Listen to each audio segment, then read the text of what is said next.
Como sabes, las fiestas pueden ser algunos de los mejores momentos de todo el año, ¿verdad? Esperamos con ansias las fiestas. Las planeamos, preparamos todo para ellas. Las fiestas llegan con anticipación, emoción y la esperanza de que todos lo pasarán genial. Ahora bien, aunque eso es cierto, la realidad es que las fiestas también pueden ser algunos de los peores momentos del año, ¿verdad? Es decir, especialmente si hay conflicto entre los miembros del grupo que van a estar juntos en esa fiesta. O especialmente si hay una persona que todos saben como, si él viene vamos a tener problemas. Bueno, en Juan 10, la gente en Jerusalén estaba celebrando la festividad de Hanukkah, y esa persona que pensaban que iba a arruinarlo todo si aparecía era Jesús. Y ahí estaba él, en el templo. La última vez que estuvo allí, solo meses antes, una turba intentó matarlo, y aquí está otra vez en el mismo lugar porque es el Salvador valiente. Probablemente no hable con la misma turba, pero al final de nuestro tiempo hoy, veremos que el deseo de matar a Jesús ha vuelto. Aún así, Jesús les da una última oportunidad para creer en él.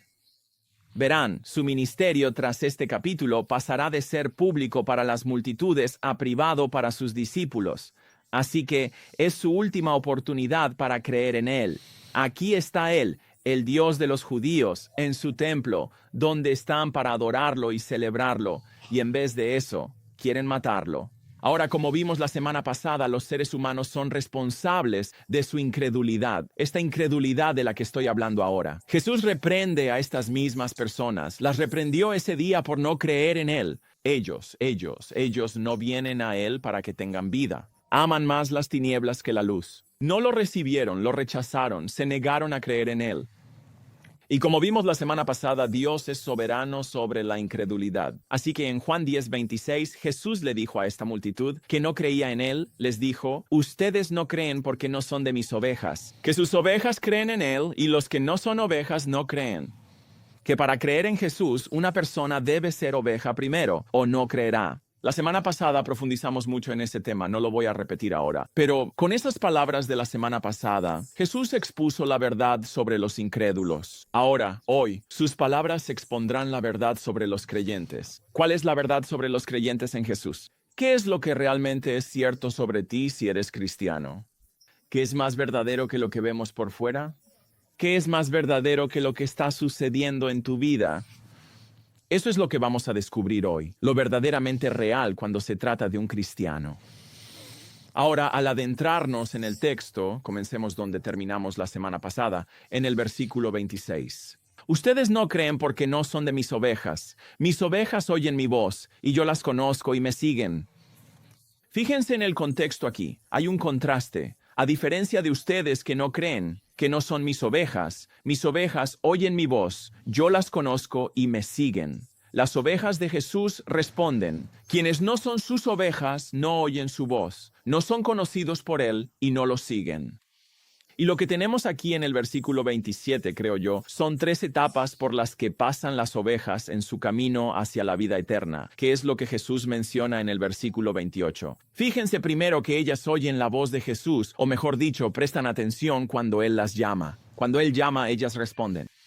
Miren Juan capítulo 10, versículo 3, justo al principio del capítulo. Dice, las ovejas oyen al buen pastor, y él llama a sus propias ovejas por nombre y las saca. Cuando ha sacado a todas las suyas, va delante de ellas, y las ovejas lo siguen porque conocen su voz. Así que Jesús llama a ovejas individuales fuera de la oscuridad del judaísmo. Ese es el contexto aquí, y hacia la salvación en él. Esto es de lo que Jesús habla en Juan 6:44. Él está en conexión con su Padre y dice, nadie puede venir a mí a menos que, aquí está la excepción, el Padre que me envió lo atraiga. Bueno, ¿qué significa eso? Jesús continúa, está escrito en los profetas, y todos serán enseñados por Dios. Todo aquel que ha oído y aprendido del Padre viene a mí. Así que el Padre y el Hijo, ambos hablan, enseñan, llaman, atraen a una persona y esa persona viene o cree en Jesús. Romanos 10:17 lo expresa de esta manera, escuchen. Dice, la fe viene por el oír y el oír por la palabra de Cristo. Ahora, lo interesante de ese versículo es que la palabra usualmente se refiere a una palabra hablada, y la frase palabra de Cristo se traduce mejor como la palabra que viene de Cristo. Entonces, ¿qué estoy diciendo? Lo que estoy diciendo es que cuando el Evangelio se proclama con precisión, quien realmente está hablando es Cristo a través del predicador. En palabras de 2 de Corintios 5:10, Dios hace su llamado a través de predicadores fieles. Así que cuando una persona responde, cuando confía en Cristo, no está confiando en el predicador.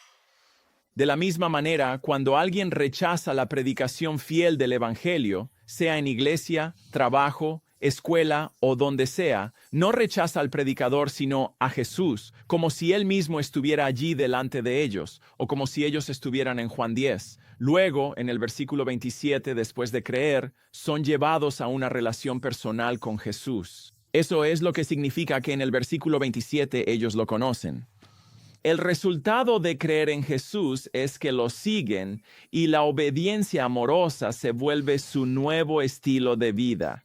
Siguen sus enseñanzas, ejemplos y guía.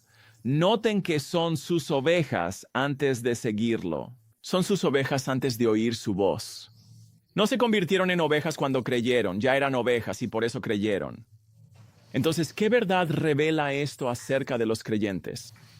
Bueno, este texto describe, en primer lugar, el primer punto, la salvación definitiva de las ovejas. Si están tomando notas, el punto número 1 es la salvación definitiva de las ovejas. La salvación que experimentan las ovejas, en otras palabras, está garantizada, es definitiva. No hay vacilación, no hay duda en estas palabras. En contraste con los que no son ovejas, estas son afirmaciones de hecho. Esto es lo que sucederá en cada una de las ovejas de Jesús. Miren de nuevo el capítulo 10, versículo 3. Se los mostraré. Las ovejas oyen su voz, y él llama a sus propias ovejas por nombre. Eso es individual. Y las saca. Cuando ha sacado, ¿a cuántas? A todas. Cuando ha sacado a todas las suyas, va delante de ellas y las ovejas lo siguen, porque conocen su voz. Él conoce el nombre de cada oveja y no olvida ninguna. La saca de la oscuridad y la salva. Ese es el lado positivo, pero ¿qué hay del otro lado de la moneda? Escuchen el siguiente versículo, el versículo 5.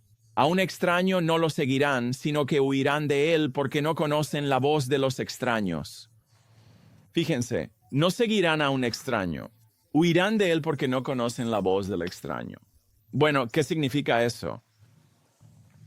Significa que todos los rivales, todos los sustitutos, todos los herederos, todas las mentiras, las ovejas, no seguirán a ninguno de ellos cuando el buen pastor llama. Cuando él llama, estos extraños, estas mentiras, estas falsas enseñanzas, se ven por lo que realmente son. Ellos no son Jesús. Ellos no son la verdad. Y entonces Jesús es visto por quien es y creemos. Esto es como en Hechos capítulo 16, donde hay una mujer llamada Lidia que vende cosas en la ciudad de Filipos. Y en respuesta a escuchar las buenas noticias de salvación en Jesús, el versículo 14 dice esto: el Señor le abrió el corazón para que prestara atención a lo que Pablo decía. Dios no le abrió su corazón allí porque ella se estaba quedando dormida y necesitaba una pequeña inyección de adrenalina espiritual. Oye, despierta. No. Lo que eso significa es que ella creyó. Dios le abrió el corazón para que creyera, y lo sabes porque el siguiente versículo dice que después de eso fue bautizada. Ella creyó porque Dios le abrió el corazón. Entonces, en tu caso, ¿por qué saliste de ese culto en el que estabas? ¿O por qué dejaste la ideología anticristiana en la que fuiste adoctrinado? ¿O por qué dejaste las cadenas de la incredulidad? O dicho de otra manera, ¿por qué nunca te han seducido las grandes mentiras que existen allá afuera? ¿O por qué de repente, un día, todo empezó a tener sentido para ti? ¿Es porque eras más inteligente que los demás? ¿Es porque eras más espiritual? ¿Es porque tenías más discernimiento que otros? ¿Es porque simplemente lo descubriste por ti mismo? ¿Porque simplemente sabías cuál era la decisión correcta? ¿Es por eso? No. No, según Jesús en el versículo 3, versículo 4, versículo 16 y versículo 27, Él llamó Tú respondiste y respondiste porque tu corazón o tus ojos espirituales se abrieron de tal manera que simplemente supiste con total certeza lo que debías hacer. Necesitabas entregar tu vida a Jesús. Por eso un día todo esto tuvo sentido. Por eso sentiste que el predicador te estaba hablando solo a ti, como si fueras la única persona en la sala. Jesús usó la boca del predicador y te habló a través de él, y el resultado fue que fuiste salvo. Creíste. ¿Recuerdas ese momento?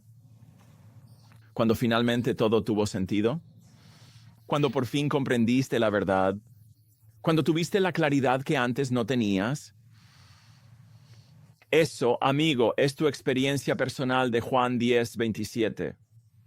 Escuchaste su voz y lo seguiste. Como una niña que reconoce la voz de su madre llamándola en medio de una multitud enorme. Esta es una salvación definitiva, una salvación garantizada, un llamado del buen pastor a cada una de sus ovejas que no puede ser otra cosa que seguro y exitoso para sacar a cada una de sus ovejas de la oscuridad y llevarlas al reino. Ninguna de ellas quedará en la oscuridad. Ninguna de ellas se negará a responder. Ninguna de ellas se negará a escuchar. Ninguna de ellas escuchará y lo ignorará. Ninguna de ellas se quedará atrás. Él las saca a todas cuando llama a cada una por su nombre. Esta es la salvación definitiva, garantizada y segura de las ovejas de Jesús. ¿Así es como piensas acerca de la salvación que está garantizada? ¿O para ti la salvación es incierta? Jesús aborda esto en lo que dice a continuación sobre sus ovejas, en el versículo 28. Yo les doy vida eterna, y jamás perecerán, y nadie las arrebatará de mi mano. Es decir, esto sí que es una salvación definitiva. Analicemos cada frase. Jesús da vida eterna a las ovejas que Él conoce, que oyen su voz y lo siguen. La vida eterna no es algo que sus ovejas estén esperando recibir. La tienen cuando creen. Quien cree en el Hijo tiene vida eterna. Eso es Juan 3:36. Juan 6:47. El que cree tiene vida eterna. Es de ellos por regalo de Jesús. Y si está ahí, ¿esa vida qué es? Esa vida es eterna, lo que significa que nunca puede terminar. El resultado de tener vida eterna es el versículo 28. ¿Ellos qué harán? Nunca perecerán. Es decir, nunca perecerán en absoluto. Esta es la manera más enfática y categórica en griego de negar que algo suceda en el futuro. En otras palabras, es imposible que alguna oveja llegue a perecer. Y para reforzar aún más ese hecho, Jesús, el buen pastor, se presenta a sí mismo como el defensor, y por eso no perecerán jamás. Porque fíjense en el versículo 28, nadie las arrebatará de su mano. Nadie, ninguna persona, ninguna entidad puede quitar ni siquiera a una de ellas de su mano. Eso es su control, su cuidado, su protección. Pero luego, como si eso no fuera suficiente, Jesús añade el versículo 29. Mi Padre que me las dio es mayor que todos, y nadie las puede arrebatar de la mano de mi Padre. El Padre le dio al Hijo sus ovejas. Como vimos la semana pasada, lo hizo antes de que las ovejas creyeran. De hecho, lo hizo antes de la fundación del mundo, pero eso fue la semana pasada. Él es más grande. Siguiente frase. Él es más grande, es más noble, más glorioso, más poderoso que todos. Es decir, que todos los seres que hayan existido. Y siendo que el Padre es el ser más poderoso que existe, fíjate, nadie puede arrebatar a las ovejas de la mano del Padre. Esa misma frase se utiliza tanto para el Padre como para el Hijo para subrayar la idea de que Jesús no está garantizando la salvación de sus ovejas aparte del Padre, sino que, en coordinación, en conjunto, en dependencia de su Padre, Él hace estas promesas. Por lo tanto, la salvación de cada una de las ovejas de Jesús está garantizada. Está tan garantizada como el poder de Dios es inconquistable, invencible, indestructible, imbatible. Ese es Dios. No hay poder ni ser en existencia que sea mayor que aquello que protege a las ovejas de Dios. Entonces, ¿qué verdad revela esto acerca de los creyentes? Este texto nos describe el punto número 2, la seguridad defendida de las ovejas. La seguridad defendida de las ovejas. Permítanme decirlo de la manera más simple y clara que pueda. Nadie, absolutamente nadie, ha perdido jamás su salvación. Nadie. Díganlo conmigo. Eso es lo que obtienes a las 11:55. No hago eso en ningún otro servicio, solo aquí. Cristiano, si temes perder tu salvación, memoriza estos versículos y recítaselos a tu miedo. Tú, si tienes la salvación, nunca, jamás la puedes perder. La finalidad de tu salvación está defendida, resguardada, protegida, haciendo que tu salvación definitiva sea tan confiable como Dios mismo, convirtiéndola en el futuro más garantizado, más seguro y más inevitable que existe. Escucha a Jesús hablar sobre esto. Juan 6:37, Él dice, «Todo lo que el Padre me da, vendrá a mí, y al que a mí viene, no lo echo fuera jamás». 2 versículos después, Él dice, «Y esta es la voluntad de mi Padre, que no pierda nada, nada de todo lo que Él me ha dado, sino que lo resucite en el día final. Porque esta es la voluntad de mi Padre, que todo aquel que ve al Hijo y cree en Él tenga vida eterna, y yo lo resucitaré en el día final». Así que el poder para ser salvo viene de Dios, y el poder para permanecer salvo también proviene de Él. Romanos 8:35 lo expresa de esta manera. ¿Quién nos separará del amor de Cristo? ¿Cómo responderías a esa pregunta? ¿Oh? Él comienza a dar. Él da algunos ejemplos. Tribulación, angustia, persecución, hambre, desnudez, peligro, espada. ¿Alguno de esos nos separará? La respuesta es no. ¿Por qué? Versículo 38. Porque estoy seguro de que ni la muerte ni la vida, ni ángeles ni principados, estos seres tan poderosos, majestuosos e inmensamente impresionantes, ni lo presente ni lo porvenir, ni poderes, ni lo alto, ni lo profundo, ni ninguna otra cosa en toda la vasta creación, y absolutamente nada, tiene la plena capacidad de separarnos del amor de Dios en Cristo Jesús, nuestro Señor. ¿Por qué es eso posible? Porque Dios, según Judas, versículo 24, Judas es el medio hermano de Jesús. Dice, Dios es capaz. Solo añade una pequeña palabra ahí. Dios es infinitamente capaz de guardarte para que no tropieces y de presentarte sin mancha delante de su presencia, delante de la presencia de su gloria con gran alegría. Él es capaz de salvarte. Aunque los cristianos permanezcan comprometidos con Jesús, el cuidado de nuestra salvación no depende de nuestro esfuerzo, libre albedrío, buenas obras, ni virtud. Nuestra salvación es confiable, no porque nos aferremos fuerte a Jesús, sino porque, ¿por qué? Él se aferra tan fuerte a nosotros. Y no es solo Él, es que es el Padre también, versículo 29. Quiero decir, ¿alguien puede robarle a Dios? ¿Alguien puede vencer a Dios? Quiero decir, ¿alguien puede engañar a Dios? Oye, Dios, mira ya. O sea, no puedes hacer eso. Es decir, es absurdo incluso pensarlo, pero eso es lo que hace Jesús. Él apela al poder de Dios como la base de nuestra salvación asegurada. Así que una persona no puede perder su salvación. Nunca, jamás puede perderla, porque está protegida, resguardada, defendida por nada menos que Dios. El Padre y el Hijo, el Señor Jesús, nos mantienen salvos. Así que enseñar que el Padre y el Hijo juntos pueden perder siquiera una oveja, es decir, que hay algo en el universo más poderoso que el poder combinado del Padre y el Hijo para defender a una sola oveja. O sea, eso es tan ridículo como arrogante, especialmente si una persona piensa, bueno, ya sabes, el texto no dice que yo no pueda sacarme de sus manos. Sí lo dice. De hecho, lo dice 2 veces. Las palabras nadie las arrebatará de mi mano y nadie puede arrebatarlas de la mano del Padre, incluyéndote a ti. Así que enseñar que un cristiano puede ser salvo y luego perderse es contradecir este texto. Pero más allá de eso, es atacar el carácter de Jesús, sugiriendo que Él no es capaz o no es competente para pastorear y proteger a todas las personas que Dios le dio. Es llamar mentiroso a Jesús y cuestionar su capacidad y la del Padre para salvar. Así que sé que en este punto hay algunas preguntas que podrían tener en mente, como ¿qué hacemos con las personas que solían ir a la iglesia, que decían que creían en Jesús? Quizás se bautizaron y sirvieron en una iglesia, cantaron en el coro o lo que sea. Entonces, ¿qué hacemos si pasa? Ahora ellos, hoy, se alejaron de lo que una vez creyeron. ¿Qué pasa con eso? ¿Perdieron su salvación? No, no la perdieron. Una de dos cosas es cierta: o bien ellos son verdaderamente cristianos y después de un periodo de rebeldía o después de una gran caída, volverán. No permanecerán en rebeldía como Pedro después de que negó a Jesús 3 veces. No es menor. Si hubieras estado allí ese día, lo habrías mirado y pensado, él no es cristiano, pero él regresó.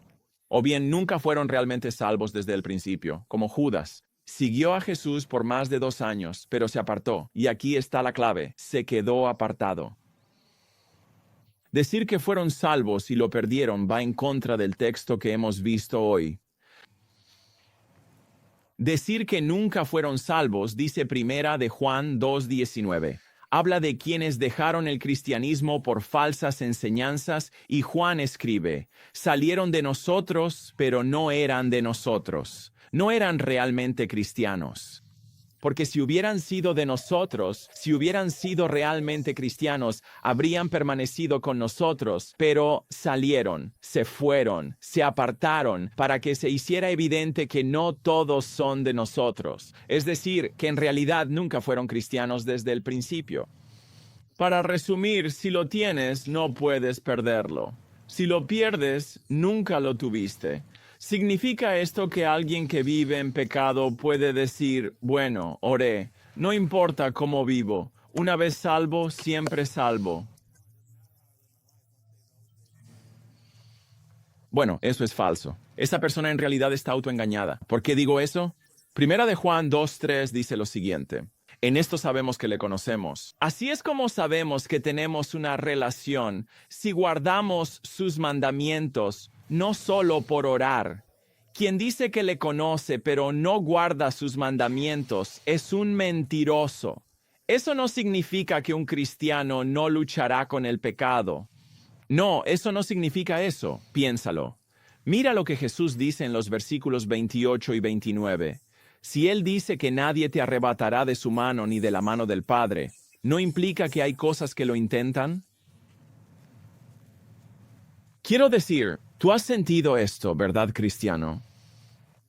Tu salvación siempre está bajo ataque.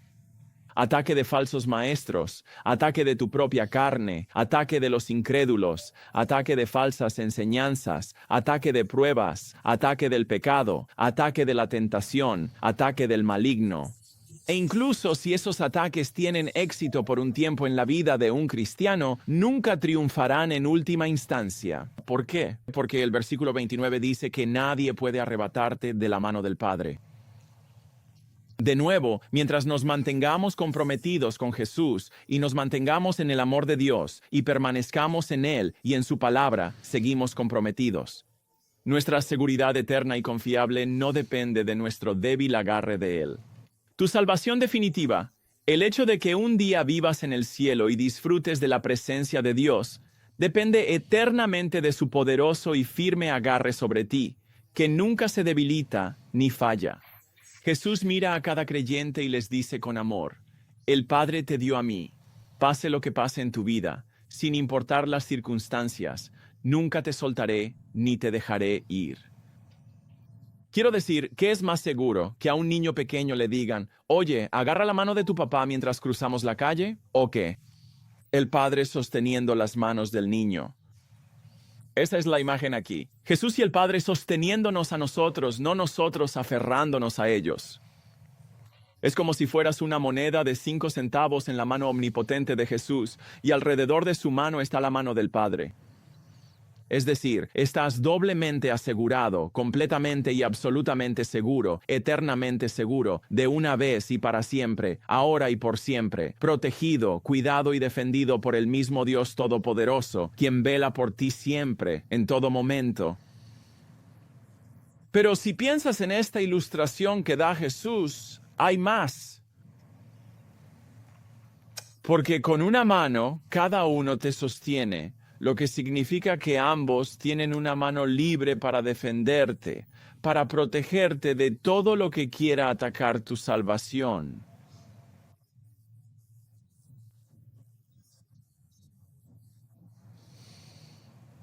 Verás, nada puede realmente derrotar al Padre y al Hijo en su defensa de tu salvación. Nada. Y ahora, ¿significa esto que un verdadero cristiano nunca dudará de que es salvo? No, no significa eso. ¿Deberían dudar? No. ¿Pero pueden hacerlo? Por supuesto que pueden. Y la duda puede ser muy legítima, especialmente si una persona está viviendo en pecado sin arrepentirse. Sin embargo, todos los verdaderos cristianos están perfectamente seguros, así como yo he estado cada vez que me he subido a un avión, porque aquí estoy. Estaba a salvo. Al mismo tiempo, muchos verdaderos cristianos pueden no sentirse completamente seguros, de nuevo, igual que yo cada vez que he estado en un avión. Cristiano, si experimentas esos momentos, confía verdaderamente en Jesús. Confía en sus palabras aquí en este texto y no en tus propios sentimientos. Sigue su palabra aquí y no sigas simplemente lo que te dicte tu corazón. Y si realmente luchas con estar seguro de tu salvación, recuerda las palabras con las que comienza Romanos 8:38. Comienzan así: estoy realmente seguro de que absolutamente nada en toda la creación podrá jamás separarnos del amor de Dios. O Filipenses 1:6. Estoy seguro de esto, que el que comenzó en ustedes la buena obra la perfeccionará hasta el día de Jesucristo. Estos versículos muestran que puedes estar seguro de que eres salvo, así que permite que estas promesas tengan más peso en tu corazón y tu mente que tus dudas. Y si aún necesitas más ayuda con esto, lee y relee el pequeño libro de 5 capítulos de Primera de Juan. Juan dice en el capítulo 5, versículo 13, que escribió este libro para que sus lectores no adivinen, ni deseen, ni esperen, sino que sepan que tienen vida eterna. Puedes saber que eres salvo. Ahora, la razón por la que Jesús puede hablar así es por lo que dice en el versículo 30. Yo y el Padre somos en verdad uno. Verás, la única posibilidad de que una oveja se pierda es si el padre o el hijo están en desacuerdo, de modo que uno o ambos dejen de proteger a una de las ovejas. Aquí, Jesús está diciendo que todo ese escenario es imposible, y es imposible por lo que Él es. Vamos a desglosar esto palabra por palabra. Mira el versículo 30. Yo y el Padre.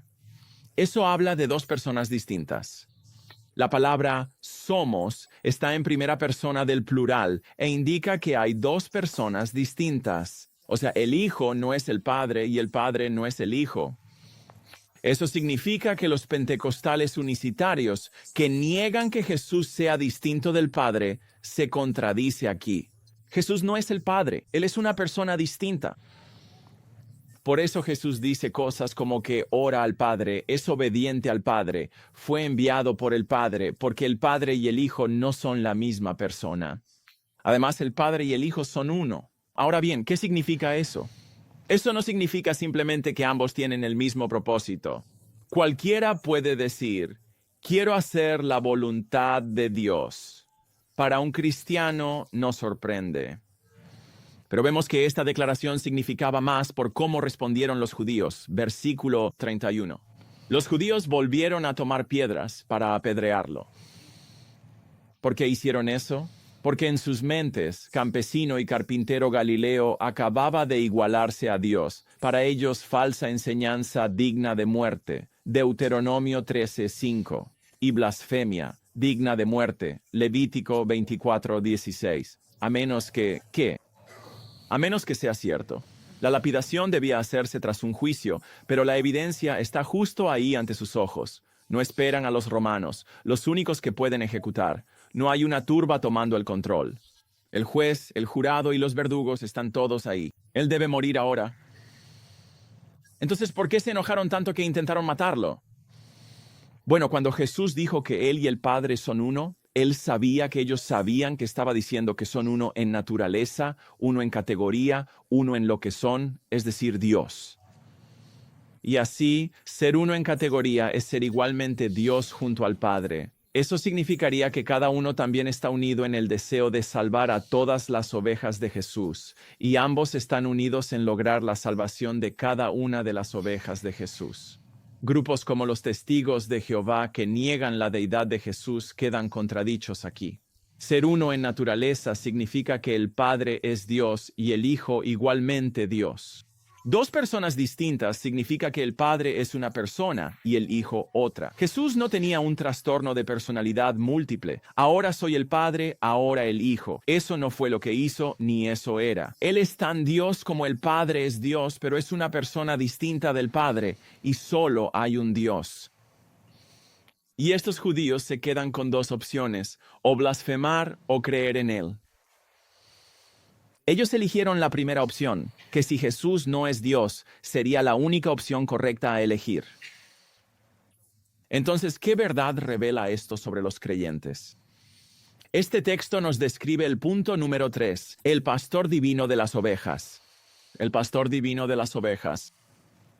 Cristiano, tu buen pastor, el Señor Jesús, no es otro que verdaderamente Dios.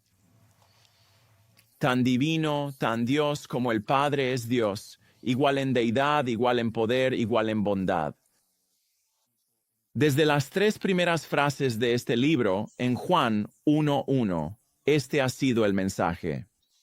En el principio era el Verbo. Jesús siempre existió. Existía antes de nacer, no tuvo principio. Él es eterno. En segundo lugar, dice, el Verbo estaba con Dios, es decir, Jesús estaba con el Padre como una persona separada desde toda la eternidad, pero con Él muy cerca, en comunión, íntimamente, como un igual, cara a cara. La tercera frase del libro de Juan es, el Verbo era Dios. Él no es un Dios, ni un ángel, ni el ángel más alto, ni algún semidios, ni alguna conciencia divina. Él es Dios. Como él mismo se proclamó en Juan 8:58 diciendo, antes que Abraham fuese, yo soy, tomando el nombre divino, yo soy, y usándolo para sí mismo.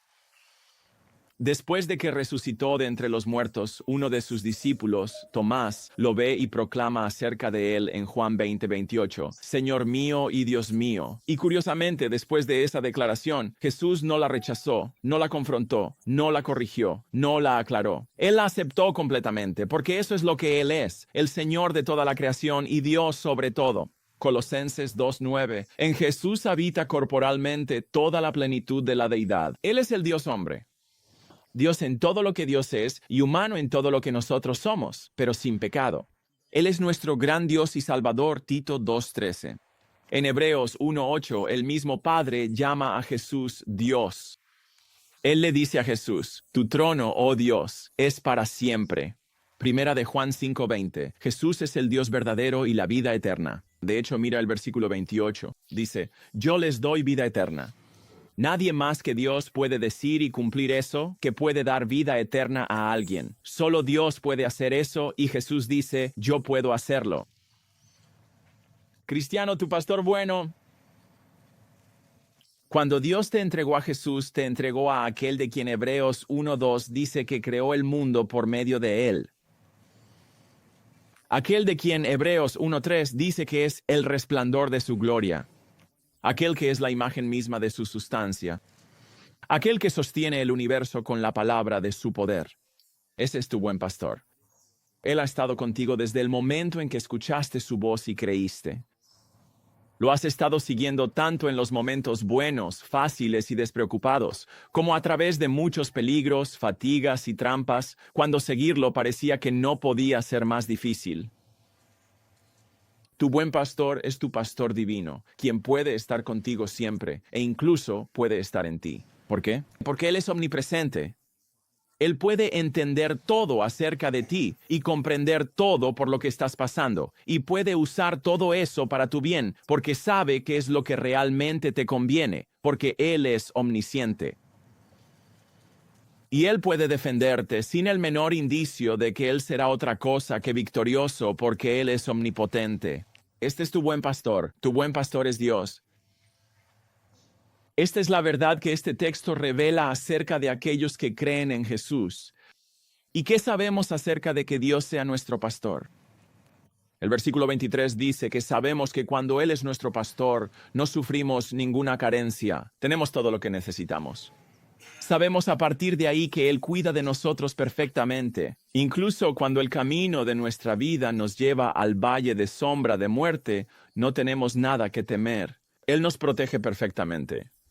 Tan perfectamente, de hecho, que habitaremos en su casa para siempre. Cristiano, si este es tu buen pastor, ¿realmente qué tienes que temer? Si este es tu buen pastor, ¿cómo puedes replantear los momentos difíciles que quizás estés atravesando ahora a la luz de que Él guía tu vida como tu buen pastor? Y si este es tu buen pastor, nunca tendrás que dudar, sin ninguna duda, que cuando tu vida termine y tomes tu último aliento, Él estará allí. En las palabras inspiradoras de la segunda de Timoteo 4:18, Él estará allí para llevarte a salvo a su reino celestial. ¿Por qué? Porque absolutamente nada puede arrebatarte de sus poderosas manos. ¿Por qué? Porque absolutamente nada jamás puede separarte del amor de Dios en Cristo Jesús, nuestro Señor. Mientras suben a cantar, oremos.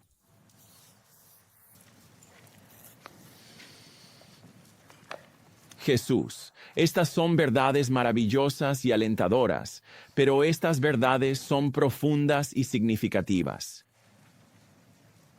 Mucho más dignas que 30 minutos.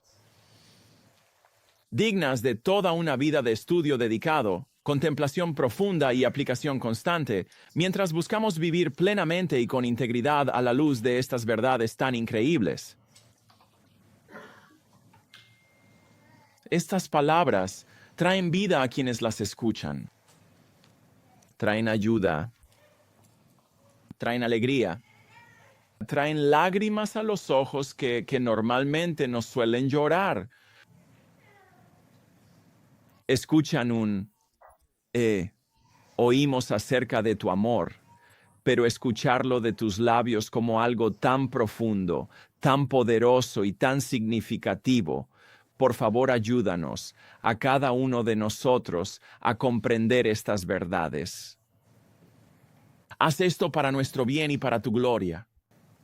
Amén. Hola, gracias por sintonizar nuestro canal de YouTube de Redeemer. Si esto te ha sido útil, por favor asegúrate de darle like a este video, suscribirte al canal y activar la campanita. Eso nos ayudará a llegar a más personas con la verdad bíblica. Muchas gracias.